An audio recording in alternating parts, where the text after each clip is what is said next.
Hi, my name's Juan, and this is where I've been.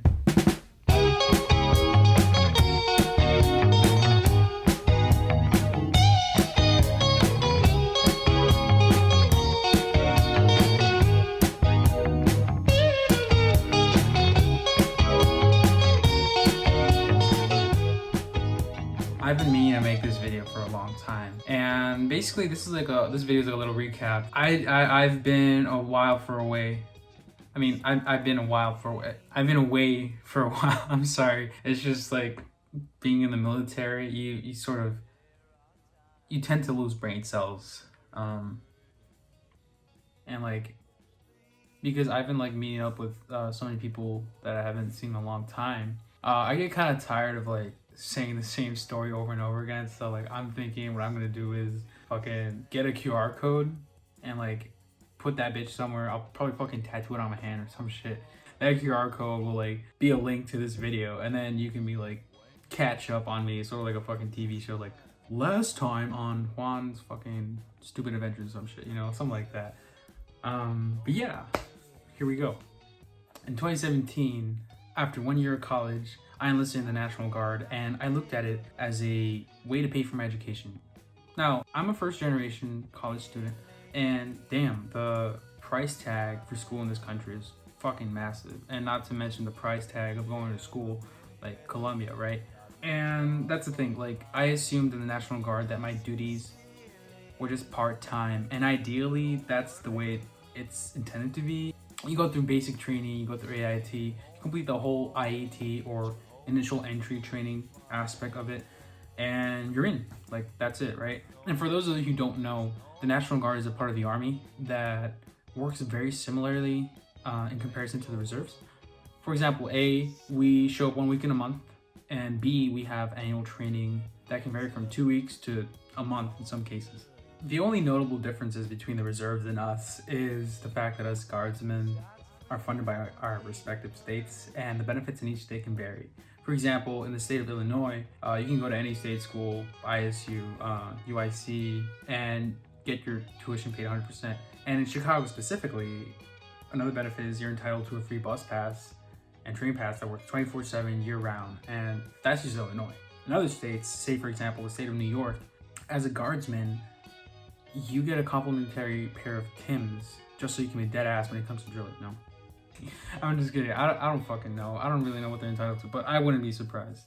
Anyway, after I went through that IET phase, I realized that I used to be incredibly naive, and I still am. I'm no denying there. And to an extent, I was sort of sheltered. I also didn't fully recognize that there are people living in states other than Illinois. Fucking mind blower, right?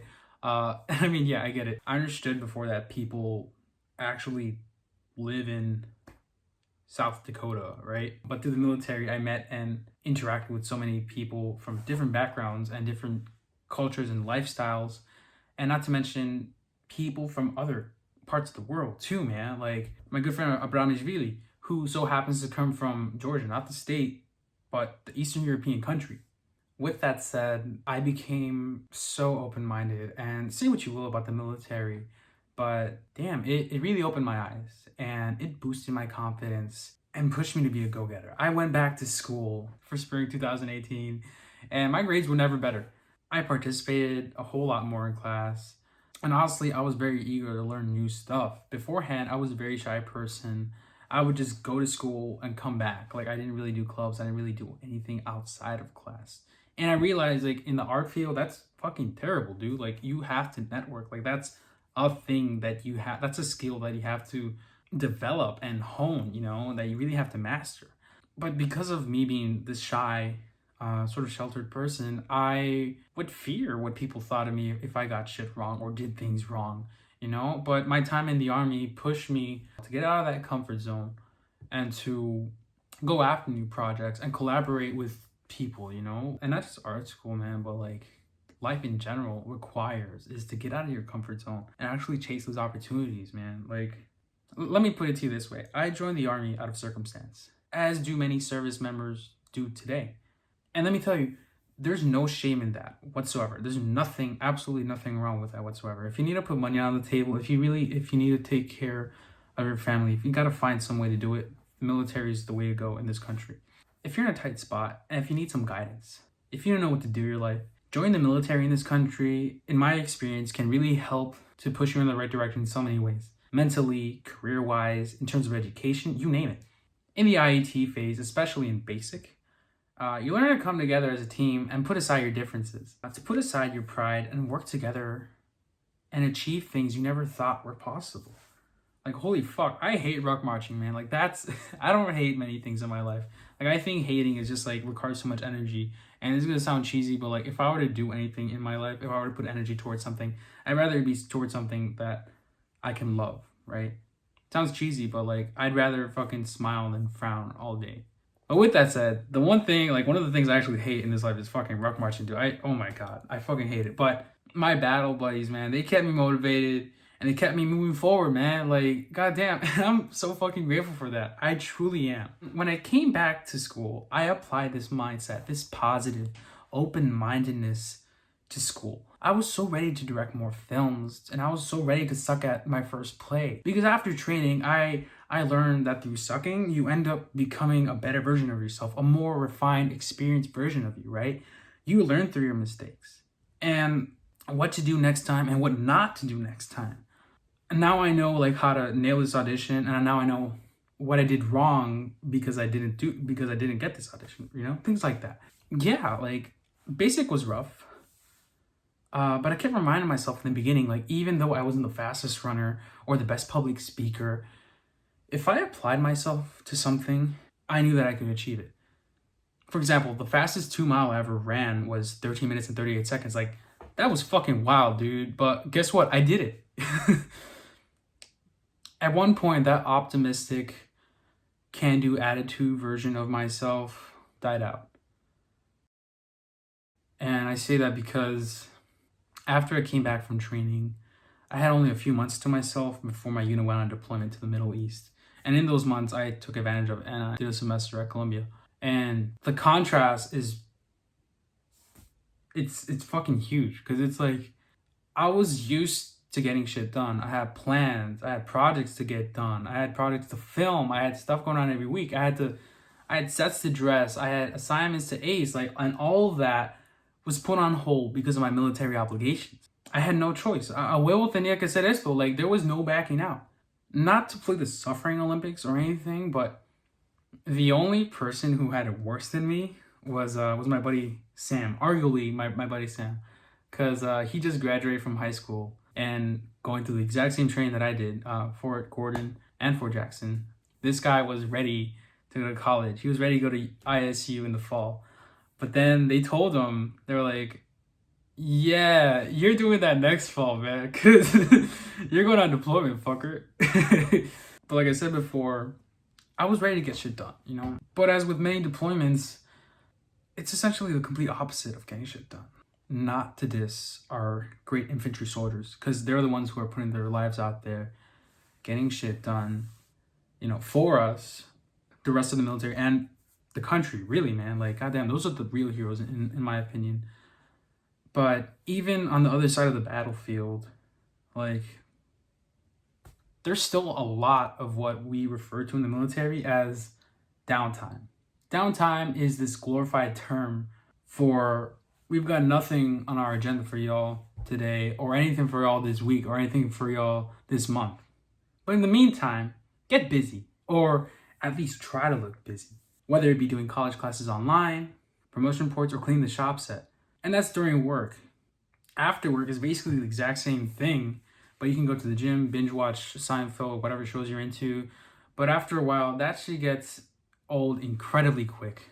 I did all that shit. Like, I can talk shit about it because I know I fucking went through that. And not to mention, on top of that, in Kuwait, the laws are much, much different compared to those of our country. Okay, for example, alcohol is illegal and women driving. It's fucked up. But let's look at the facts that we've established so far, all right? Alcohol is prohibited. Fraternization is not necessarily against the rules, but females are strictly prohibited in male living quarters and vice versa. And not to mention, you can't go out and explore outside the base if you wanted to. Yeah, you can take MWR trips, but it's not the same as like, hey, let's go out for a late night cruise and hop off down Lakeshore Drive at 4 a.m. Why? Because I fucking want to, that's why. The fuck? And yeah, that that goes without saying too, but I'll list it anyway.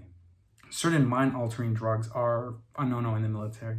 All right, let's combine all these fun-sucking essentials and throw them at a unit of 200 plus soldiers. Yeah, some of these soldiers, it's not their first time doing this. They've successfully gone through this before with little to no disciplinary trouble. And hey man, I congratulate you for that. Kudos to you, for real, because that's an achievement in itself. But with that said, some people just weren't as resilient or strong-minded as others, man. And to be completely honest, that was me. I had been struggling with depression long before the military and long before this deployment. And my dumbass decided just to wing it, to just roll with it, you know, just go see what would happen. However, when you're out there, man, when there isn't much to do, and you see the same 200 faces for basically a year, people easily revert to shit talking like that. I don't feel so good. I don't want to go.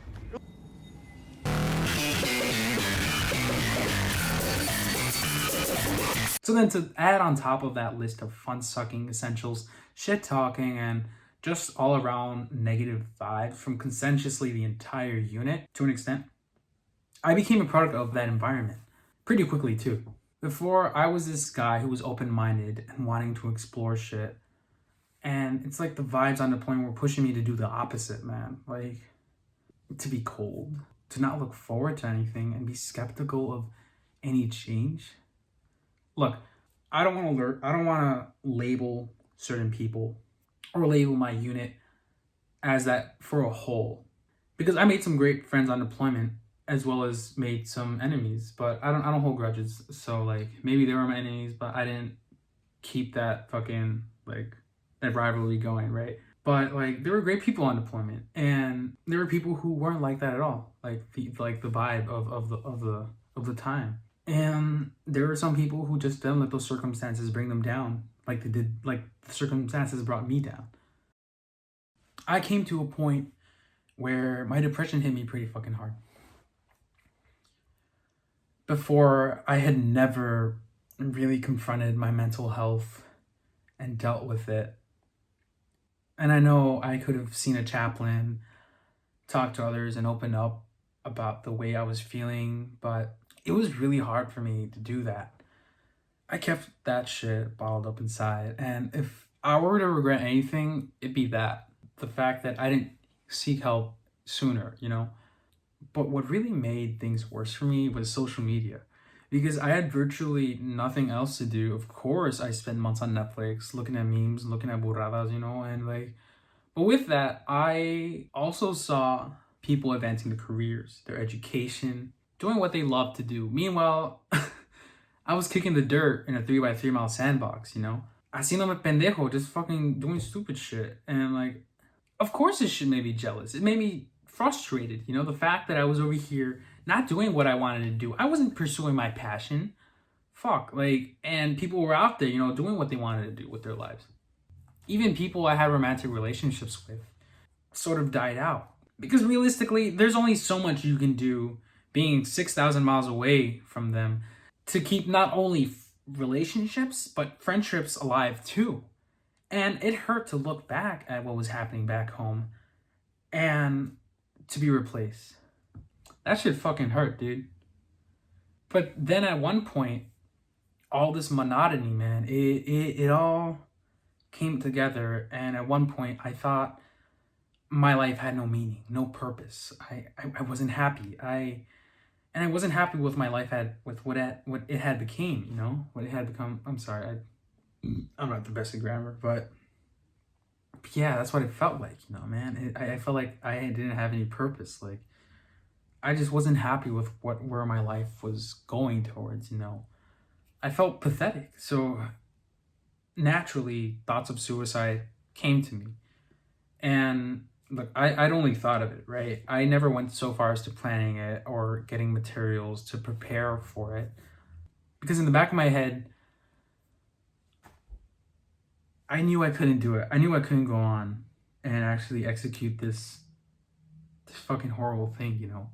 I mean, yeah, I reminded myself that this was only temporary. I knew that eventually things were gonna get better. But damn it, those were the fucking longest 9 months of my life, man. Like, fuck. What really kept me from going ahead and going on with it was my family. Cause I thought, like, I thought to myself, like, what the fuck? Like, this isn't fair. What would my sisters, what would my dad, what would my mom think? How would they react? That they wouldn't ever see me again, you know? That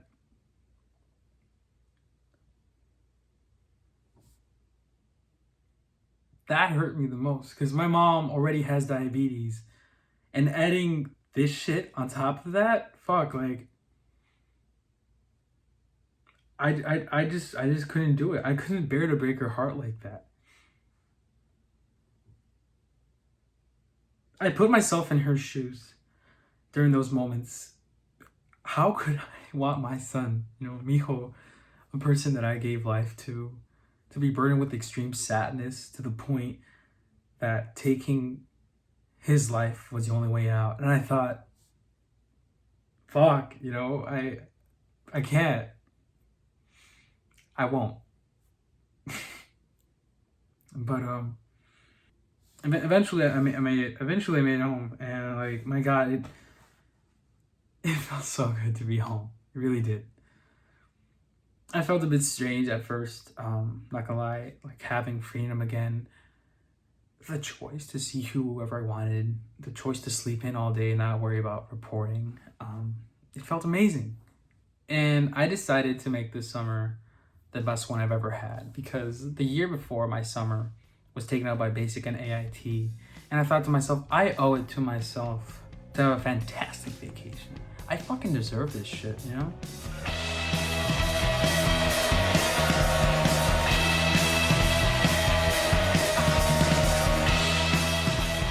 So I went to a bunch of shows, 2 music festivals, Mexico, Wisconsin Dells, biked everywhere. And I gotta say, all that pent up rage, man, all that frustration and negativity that clung on to me, it melted away. That shit it just fucking dissipated into air, bro. Like, it felt good. And damn.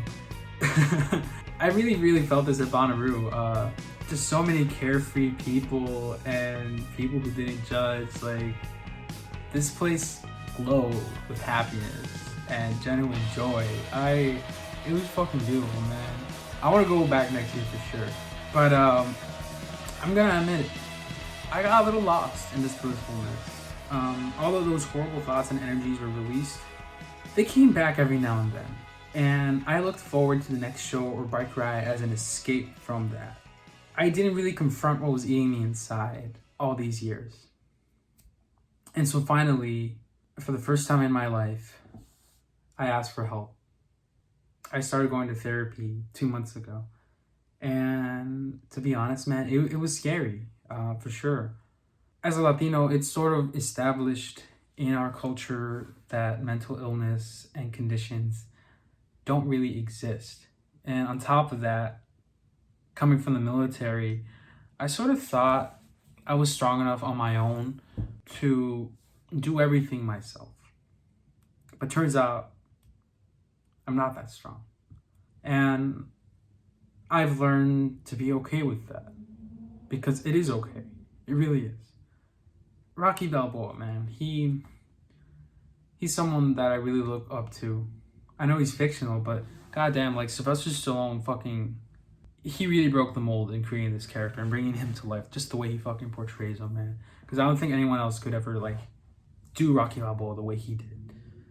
And his words about life, this humble character who doesn't judge you, like, he's like what I aspire to be in many ways. But his words about life, being this force, that life is this force that doesn't discriminate against the biggest, toughest people in this world, and that life is fully capable of being those people down and keeping them there if they allow themselves to stay there, you know? And I mean, we all know the famous line. But it ain't about how hard you hit. It's about how hard you can get hit and keep moving forward. But what stands out to me even more is the thing he says right after to his son, that you started blaming others for things that you can't do. And I realized, shit, man, like, that's me. I used to blame others for the things I wasn't achieving and getting frustrated being in the same place when all in all, I'm the one capable of getting myself out of those dark places. I realized, like Rocky said, I am better than that. And not pointing fingers saying you ain't where you want to be because of him or her or anybody. Cowards do that, and that ain't you. You're better than that. I'm not cured by any means, all right? But am I stronger than what I was before? Oh yeah. Fuck yeah. I'm definitely. The things I'm doing now, last year's Juan could only dream of doing. And that's beautiful. I'm fucking proud of myself. I really am. And I'm not at the level that I want to be yet, mentally, physically, spiritually, but I'm completely fine with that.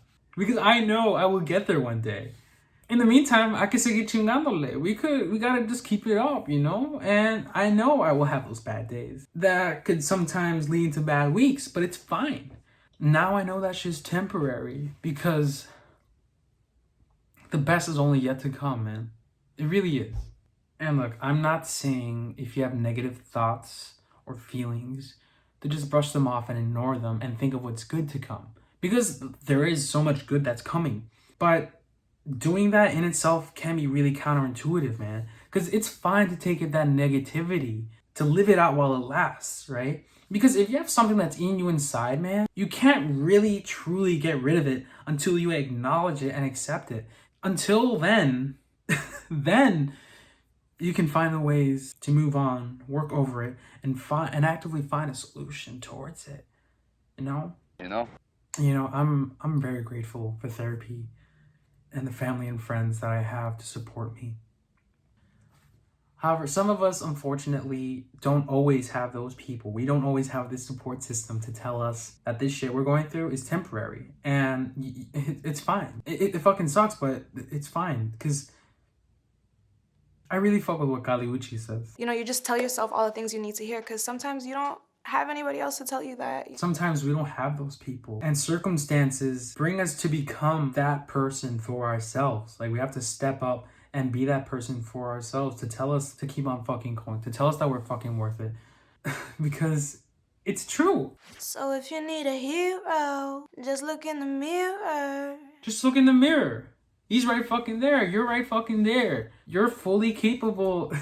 You're that hero, man. Because, hey, you're fucking worth it. If you look in the mirror, you just be like, damn, you're that bitch. You are capable of doing what you want to do and seeing who you want to see and becoming the best version of yourself. You really are. And it's like, you can do it, man. Like, goddamn, this is your life. And if I want you to leave with this video, if I want you to leave this video with one thing, right? With one thing, it's the fact that you got this. Tú eres chingón. Neta, man. Like, goddamn, you're a fucking badass. Don't let anyone tell you different. So yeah, go ahead. Ask that person out. Tell them how you really feel. Tell them how you need them in your life. Apply for that internship. Get that fucking bread, man. Enter that Adobe Photoshop contest. Who fucking knows what the future has in store for us? But because we don't know, I think it's fitting to go out there and see what it's like rather than fearing you'd fail. Because, hey, it's okay to fail. That's what life's about. At least so far, that's what I've gotten out of it. Because I'd rather fail and be rejected 1,000 times than live the rest of my life wondering what it'd be like if I didn't. But until you start believing in yourself, you ain't gonna have a life.